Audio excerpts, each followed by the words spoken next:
Hello everyone, you are watching Surge Education. Today we are back with another episode of Skilled Bangla Initiative. আগের ভিডিওতে আমরা দেখেছিলাম আমাদের সেরা টেকনিকের ফার্স্ট অ্যাসেট সম্বন্ধে, যেটা ছিল ক্যাশ।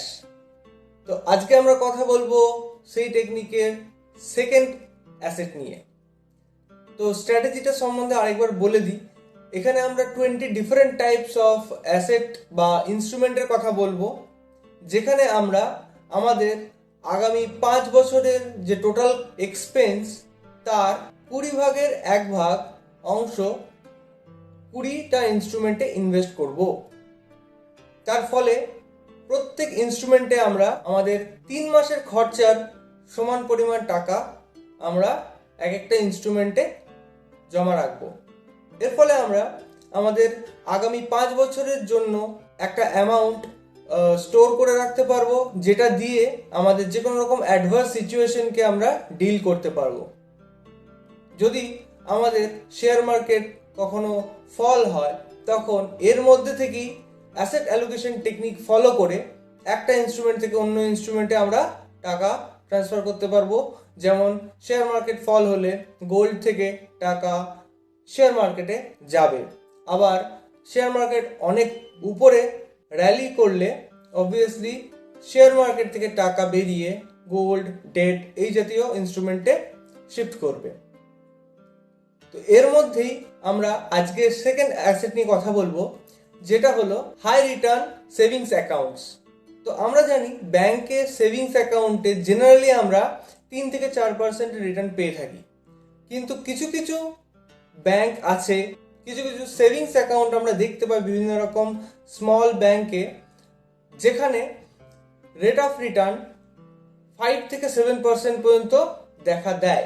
আমরা যদি একটু রিসার্চ করি তো আমরা দেখতে পাবো মোর দ্যান 1 লাখ যদি আমাদের ইনভেস্টমেন্ট হয়, মানে আমরা যদি সেভিংস অ্যাকাউন্টে রাখি, তো কিছু কিছু ব্যাংক আমাদের 7%-এর কাছাকাছি রিটার্ন দিয়ে থাকে। As an example, IDFC, first bank, IndusInd bank, এরা 7% এবং 6% রিটার্ন দিয়ে থাকে মোর দ্যান 1 লাখের ইনভেস্টমেন্টে।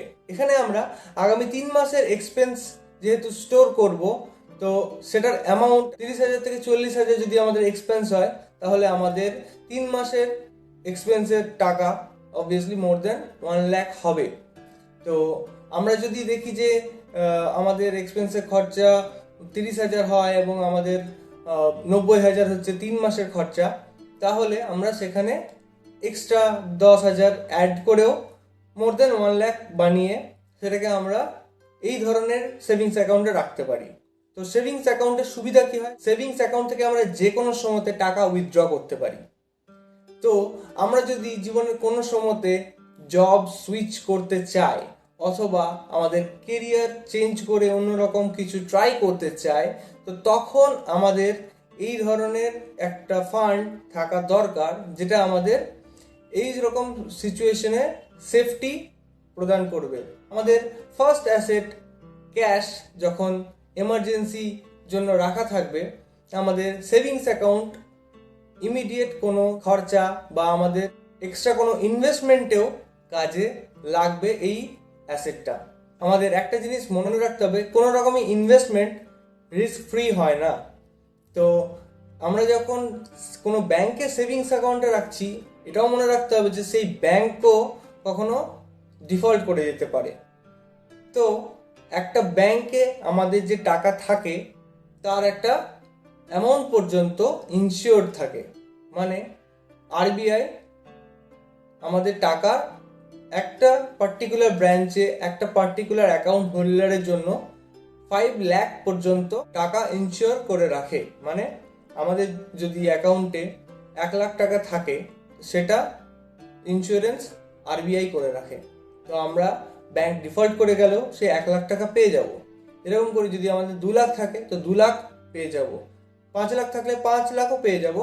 কিন্তু 5 লাখের উপরে যদি কোনো অ্যামাউন্ট থাকে, তাহলে আমরা 50 লাখ, 1 কোটি যতই থাক, আমরা সেখানে মাত্র 5 লাখই পাবো। তো আমরা যদি আমাদের ফার্স্ট অ্যাসেট যেটা হলো ক্যাশ হিসাবে কোনো রকম গভর্নমেন্ট ব্যাংকের সেভিংস অ্যাকাউন্টে রাখি আমাদের ক্যাশ, তার মানে সেখানে আমরা 3 থেকে 4% রিটার্ন পাচ্ছি, কিন্তু আমাদের টাকা অবভিয়াসলি একটু সেফ সাইডে থাকছে as compare to the smaller banks, যেখানে আমরা 6 to 7% হায়ার রিটার্ন পাচ্ছি।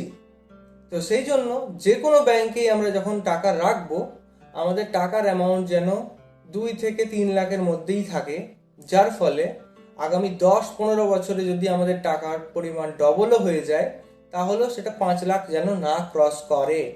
তার কারণ হলো এই 5 লাখের লিমিটটা খুব বেশি দিন হয়নি 5 লাখের লিমিট ছিল, এটা আগে ছিল 1 লাখ। রিসেন্টলি এই চেঞ্জেসটা এসছে, যার ফলে আমাদের টাকা এখন 5 লাখ পর্যন্ত সিকিউরড, কিন্তু এটা আগামী 10-15 বছর পর্যন্ত আমরা এক্সপেক্ট করতে পারি হয়তো এই লিমিটটাই রয়ে যাবে। তো সেই জন্য 2 থেকে 3 লাখের বেশি কখনোই আমরা একটা ব্যাংকে রাখবো না। তো আশা করছি বুঝতে পারলে। আমাদের সেকেন্ড অ্যাসেট হলো হাই রিস্ক সেভিংস অ্যাকাউন্টস। তো এখানে আমাদের একটা স্টেবিলিটি পাওয়া যায় অ্যাডভার্স সিচুয়েশনে, যখন আমরা ফুললি ইনভেস্টেড এবং নতুন কোনো ইনভেস্টমেন্টের অপরচুনিটি দেখতে পাচ্ছি, তখনও এই সেভিংস অ্যাকাউন্ট থেকেই আমরা আমাদের ইনভেস্টমেন্টটা করতে পারবো। তো আশা করছি বোঝাতে পারলাম। এখনো পর্যন্ত আমরা দুটোই অ্যাসেট সম্বন্ধে ডিসকাস করেছি। আগামী ভিডিওতে আমরা পরের অ্যাসেটগুলো সম্বন্ধে আলোচনা করব। তো দেখতে থাকো, ভালো লাগলে লাইক করো, ফ্রেন্ডদের সাথে শেয়ার করো এবং কমেন্ট সেকশনে জানাবে তোমাদের যদি কোনো কোয়ারিজ থাকে, এবং অবভিয়াসলি রিসার্চ করবে কোন কোন ব্যাংকে আমরা 1 লাখের ওপরে রাখলে 6 থেকে 7% রিটার্ন আমরা পেতে পারি, যার ফল ইনফ্লেশনের যা রেট সেই রেটে আমাদের টাকাকে গ্রো করতে পারবো, যার ফলে একটা স্টেবিলিটিও পাবো, যে কোনো সময় আমরা সেটাকে উইথড্র করতে পারবো। তো অবভিয়াসলি তোমরা কমেন্ট সেকশনে জানাবে তোমরা কোন কোন ব্যাংক পেলে, এবং তোমরা যদি আরো কিছু জানতে চাও অবভিয়াসলি আমাদের ডিসকর্ড সার্ভারে জয়েন করো, ফেসবুক এবং ইনস্টাগ্রামের কমিউনিটিতে জয়েন করো, ডেসক্রিপশনে লিংক দেওয়া থাকবে। তো দেখা হচ্ছে পরের দিন, আজকের জন্য এটুকুই, বাই।